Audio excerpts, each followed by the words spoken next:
Hey everyone, it's Jim And Charles. from Valves and More, an online vintage tube store. And today, in episode 216, we're going to talk about fuses. And we have a big announcement. Well, the big announcement's right here. But first, caution everyone, electronics and tube amplifiers can have very high voltages present, which can be lethal. Exercise extreme caution when working around them. Always consult a professional technician when in doubt. So a year ago, we made a plan to try and develop a more affordable line of kit amps. And this week, we released the very first modern line kit, the amazing sounding 6N1P Rocket preamp. It's going first to test builders, and next we'll build a small run for sale as completed amps. And by then we'll start to hear back from the test builders. And if all is well, we'll release it to everyone who wants one. By the way, we still have a few available for test builders. And if you're interested, drop us a line. Test builders basically are first builders or first adopters. And the circuit itself has been tested multiple times. In fact, we've been listening to the Rocket in our own system for months now. So the circuit is proven. Mm-hmm. Sound is proven. But we get really used to building our own kit designs. And even though we take a lot of care and pay a lot of attention to making things easy particularly for beginning builders, it's good to have test builders run through the build. Sometimes we get really constructive comments that, help with later iterations. Yeah, their feedback is really helpful and it just helps us polish things up a little bit and get it ready for everybody else. Yeah, and they also check to make sure that the parts list that we supply is adequate. Mm-hmm. We usually put extra parts to cover our bases, but It is the last proof. And of course, test builders get a free set of high quality vintage tubes as a thank you. So anyways, if you're interested, drop us a line. And we'll be shipping before Christmas, although we definitely can't guarantee it'll get there by then. Yeah. Well, actually, we have, last week we boxed up all of the boxes in our new Melotone amps box. Aren't they cute? That Charles designed. So the kits are actually, they're boxed. They're ready to go. And sometime in the early in the new year, we'll release the modern line phono preamp. And because the kit business has grown so much in the last couple of years, we've built a new store and website. Melotoneamps.ca. And we'll put a link below this video as well. There is a link in the existing Valves and More store up at the top near where the kit amps. It's just called Modern Line Kits. It'll bring you right there. Yeah. So, and the store is a lot of fun. So you can drop in and see what Charles has come up for an introduction. So lots of fun things ahead. There's actually 2 more Modern Line amps planned for 2025. There's an OTL headphone amp that's already designed. It's not, the chassis hasn't been designed, but the circuit's up and running and we've been listening to it. Yeah, so there's a prototype of that already built. And I've started development work on a hybrid monoblock. So that will be with a tube input stage and a solid state output. So we'll see how that goes. It'll be my first attempt at a hybrid monoblock, but it's really the only way to keep the price down and get some reasonable output power. I mean, we can build a 2-watt monoblock fairly easily, but 2 watts? I think in our sleep we could design one. So, and we have actually. Well, our family has a history of doing design work while we sleep. So difficult engineering problems, we often will wake up with the solution. So, with the circuit figured out. Yeah. So anyways, so let's head back over to the bench and get this episode going. Okay, we're back on the bench, and today we're going to talk about fuses. Now, I know they're not very exciting, but it's probably after a defective tube and Forgetting to plug in your amplifier.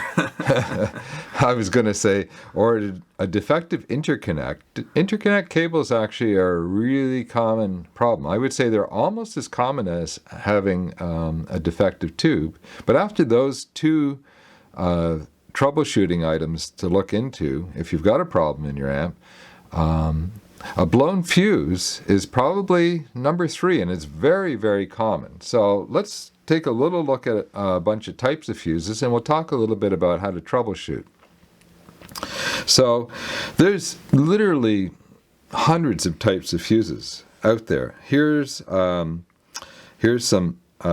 actually a fairly common automotive type fuse that's probably obsolete now, but it's the type I grew up with. We also had old-fashioned glass fuses as well in cars when I was a kid. In fact, that's all there was in cars. Later on, they went and developed a much bigger fuse along the same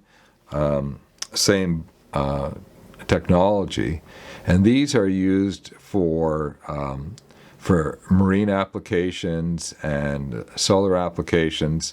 And you can see here this is an 80 amp fuse, so it's a fairly big fuse. In fact, if you look at the middle structure, it'll give you a sense.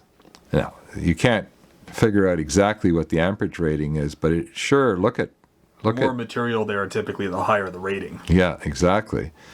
So, and here's a 50 amp fuse, and I don't know if you can see this one, but there's much, much less to break. So when a fuse pops or dies, it's technically called a break. And the reason why we call it a break is because the actual element that bridges the in and out connections of the fuse, here we've got them as spades, here we have them as a bolt-on connection. This will actually break, and it'll literally disconnect the power. Now, fuses will have all different kinds of ratings. So take a look at this one. This is a solar system fuse, and it's made by Bus, and it's a 100 amp 32 volt rated fuse. And of course the element itself that will break is inside this case. And of course there's a reason why that is, because this is a 100 amp fuse, and it's a larger type of fuse, so it's actually protecting anything that's around here by keeping this area enclosed. Here's the same type of fuse, but a different manufacturer and much higher amperage. Here's the biggest fuse I've got on hand, and yeah, this is a fuse. It's made by Edison, and let's see if we can find the rating. Now, almost every fuse is going to have its rating on it. So it's rated for 300 volts AC and 200 amps or 200 amperes. Now, it's also, because this is basically a small industrial fuse, it's also from a solar system. It's got a maximum break or safe rating of 200 kiloamperes. So what does that mean? Well, that's 200,000 kiloamp. 200,000 amps. Yeah. Thanks, Charles. And inside here is the element. So what that means is if we have some kind of a catastrophic failure or overvoltage or overcurrent situation or all of the above, this thing can withstand 200,000 amps of current coming across and arcing across here. That's how efficient this type of amp fuse is at breaking and maintaining a break. So that's what we're talking about. Now, obviously, a little tiny fuse like this, when it breaks, if the overcurrent situation was extreme, it would probably arc, because the break it will normally just sever somewhere around here, and the gap will be maybe the size of my pointer. And if there's a real overcurrent situation, it'll actually arc across, and then you don't have a break anymore. So that's why voltage and current ratings are so critical. Now, all equipment, certainly all audio equipment, but basically everything that is fused, and most equipment is fused, sometimes in multiple places, so we'll talk about that in a minute, is going to have a label on the back with a rating. And hang on a second and I'll go grab one. Okay, so take a look at, this is the rear panel for the new Rocket preamp and that we were just talking about. And for the 220 to 240 volt AC mains region, we have set the fuse as 500 milliamps. Now, that's quite a bit over what and we've marked SB. So SB is slow blow, and we should actually just get to that. We'll get to that in a minute.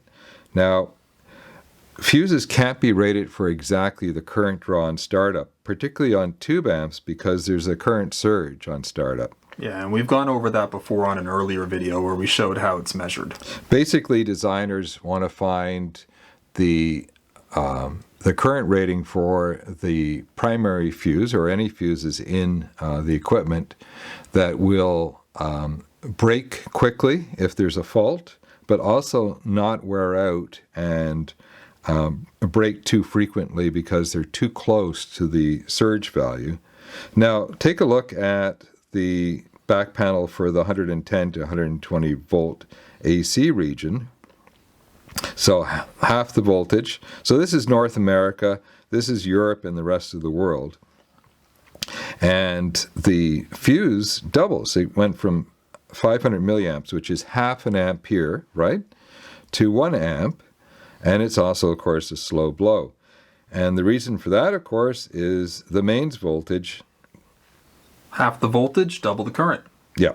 Yeah, it's that simple. Yeah, so Ohm's law comes into place. Why are we using slow blows, and what the heck are slow blows? Well, this is anything that's encased like this is typically, this is a 1 amp slow blow. These are all the fuses that we would typically use in our kits. And when... Oh, sorry about that. Multimeter is complaining that we've left it on for too long. We're going to need it in a minute too. So when you see this white casing like this, it could be gray like this. This is basically a ceramic casing that fills the space and covers the element that is the actual fuse itself. And what that does is it helps significantly improve the ability for the fuse to break and resist any overcurrent arcing. So it improves the specifications of the fuse, basically. And most of these encased fuses are of the slow blow type. And that's what a lot of tube gear is going to be designed around for fusing, simply because it helps resist that current surge. It won't always be the case. Perhaps you've got a tube DAC or something like that with a very low draw and almost no current surge on startup, in which case they may well have put a standard fast blow, which is what this type of fuse is. So, and what's this thing with the spring on it? Well, this is a complicated slow blow type, and it's literally designed to take the shock of the overcurrent situation, and it's a very specialized kind of fuse. I've only seen a few of these around over the years.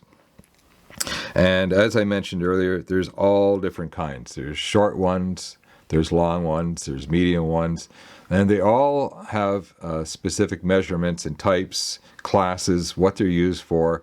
And if you're curious about this sort of thing, there are data sheets for every fuse that's ever been made. Will have a data sheet. Now, sometimes you'll even see manufacturers in some cases using things that aren't actually fuses as fuses. So something like a very precisely cut strip of nickel or a very low value resistor in a circuit. But most of the time you're going to see something like these guys here. Okay, now your piece of gear has died. There's nothing happening. There's no on light. The tubes aren't lamping. And you suspect you've blown a fuse, and you've got good tubes in your gear. That's the first step. Now, if you were fooling around and just trying different tubes and you had no idea if they were any good, there's a likelihood that the tube has caused an overvoltage, an overcurrent or overvoltage situation. Or maybe even shorted. Yep. Yeah, you could even have a dead short. And as a result, you've popped the fuse. So get the junk tubes out and put in the good set and replace the fuse, and caution everyone. You have to be experienced and observant, and you cannot walk away from a piece of gear in which you suspect there's a problem. In fact, if it's something that's above your pay grade, i.e. you really don't know what the hell you're doing, you might well want to bring it into a professional tech and give it to them to troubleshoot. Especially if the fuse is internal to the amplifier. If there's high voltage around, if there's charged up capacitors, you don't want to go poking around there if you don't know what you're doing, if you haven't discharged it. Yeah. So there's quite a potential for hazard. But if you are curious and you are careful and you've educated yourself, there's a lot of good stuff online, including this little video. Go ahead and make sure you've got a good set of tubes in your amp, and replace the primary fuse with the direct equivalent, so an exact fuse. So if your rear panel calls for 500 milliamps slow blow, that's what you want to put in. You do not want to put in a 2 amp because that's what you've got lying around, because your 2 amp fuse will not properly protect your equipment. You also want to make sure it has the right voltage rating on it. The voltage rating should always be higher than what you actually require, or at least on level with it, because that defines the break point and whether it can stay broken, as well as the current rating. Yeah, now all of these ratings are all set by the designer so that you should have a long fuse life, but fuses do wear out.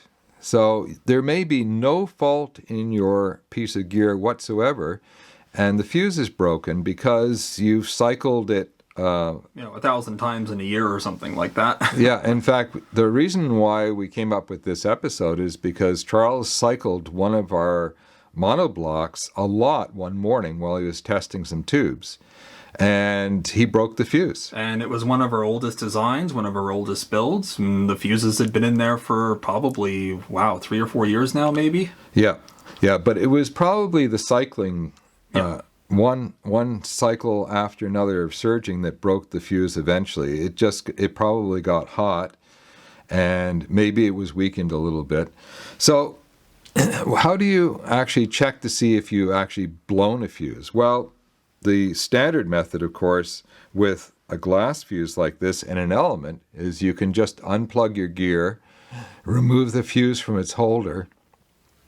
And now, this is important. Always unplug your gear when you're pulling a fuse, because the area around the fuse is live and there's high voltage present.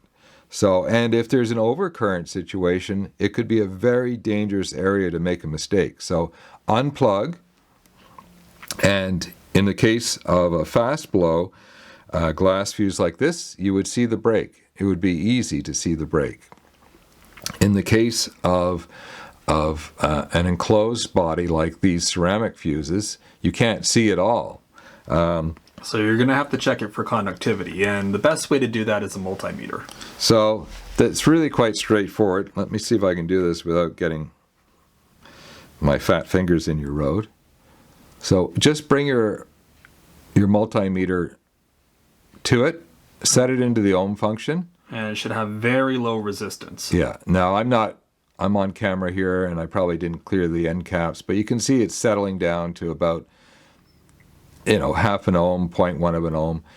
And that tells us that the fuse has continuity. And okay, now what if you don't have a multimeter? Well, Charles will show you a little trick. Yeah, so this is great if you're stranded in a car somewhere, or if you just don't have a multimeter and you want to make sure your fuse is working. Let's actually grab one of the bigger guys.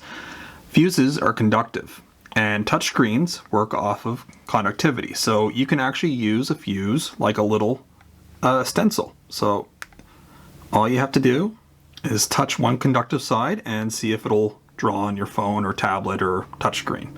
And that's an easy way to test it. Wow, is that an early Neanderthal picture that you're making for us? Could be. I think so. I think that's the circle of life. Anyways, okay, now, last thing about fuses. There's a very good chance that there are multiple fuses in your piece of gear, and some of them will be internal. Now, if you're experienced on your bench, caution, there's high voltage present, and you know how to safely open up a piece of gear, unplug it, and discharge the capacitors. Now you can safely work inside and check and replace any fuses inside.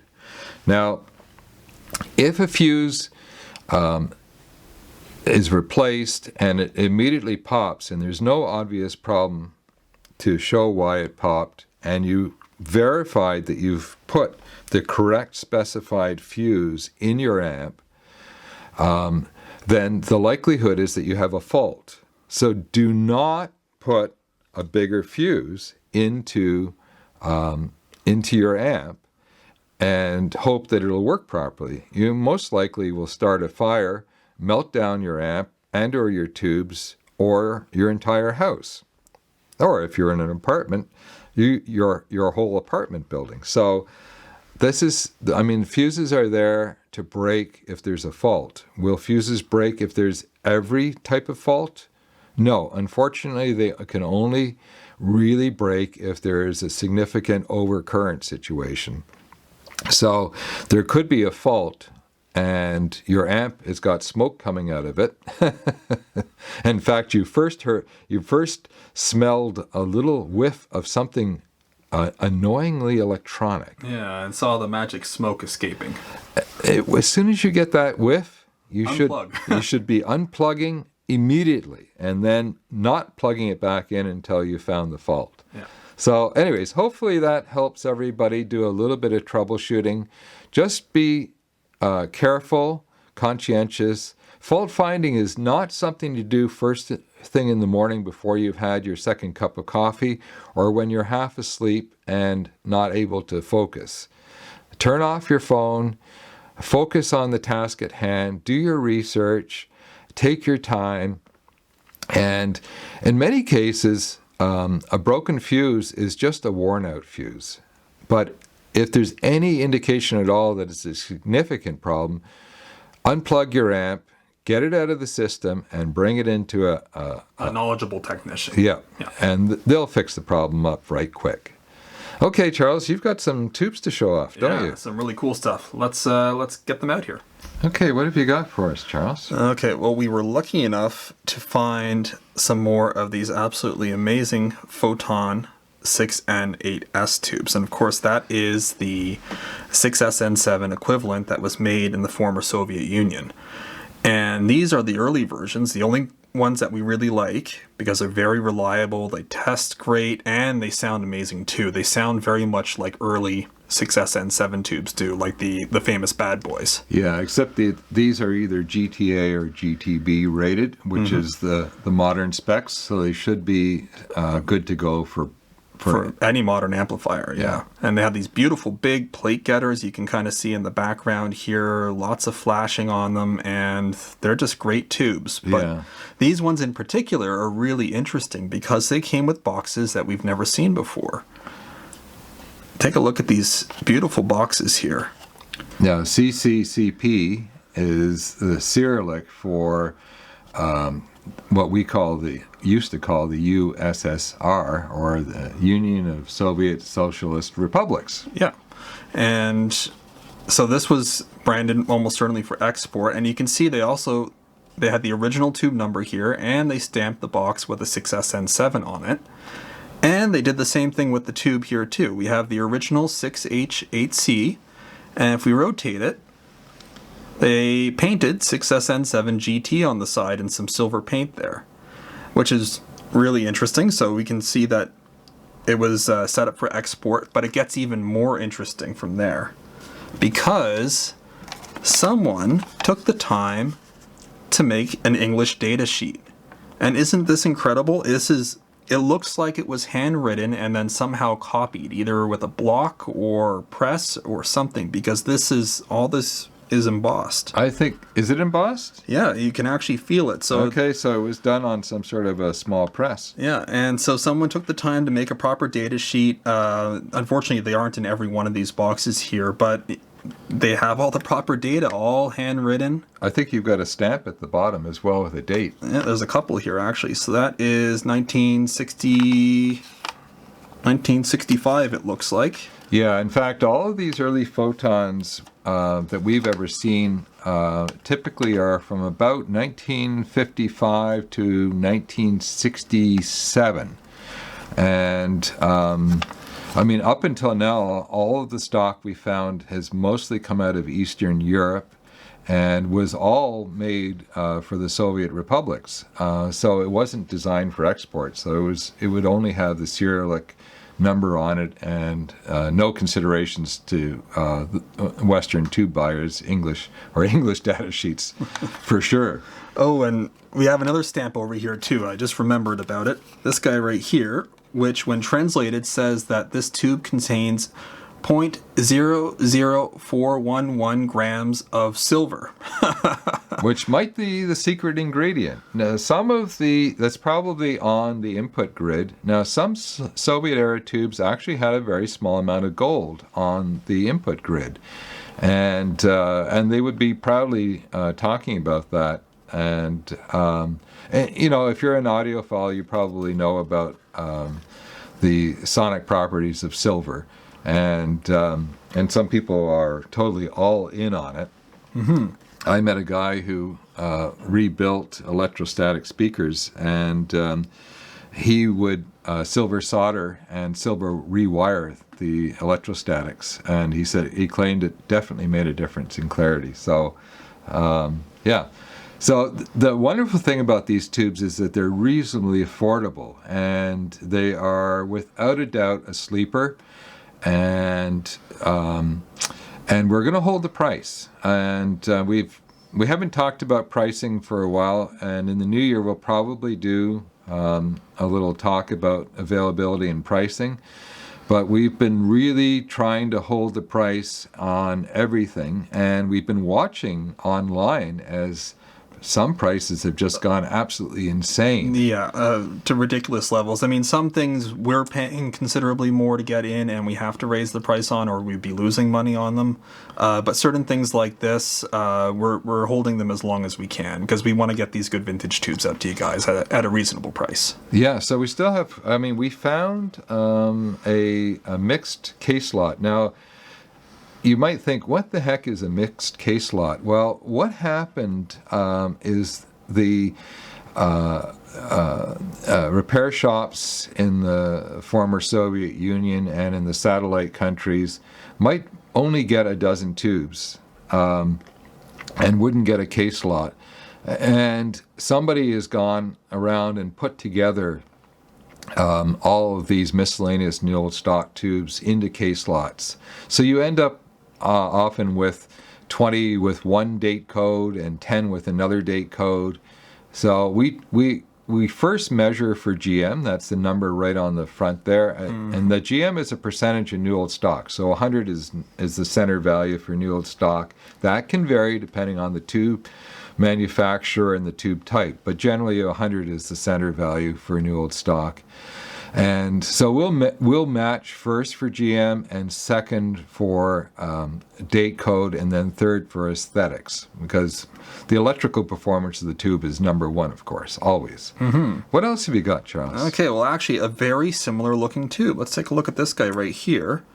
We've got a label on here that says it is General Electric Radiotron, licensed by Thermionics Limited. Now, I tried to figure out what Thermionics Limited was, and I could not find any information on it.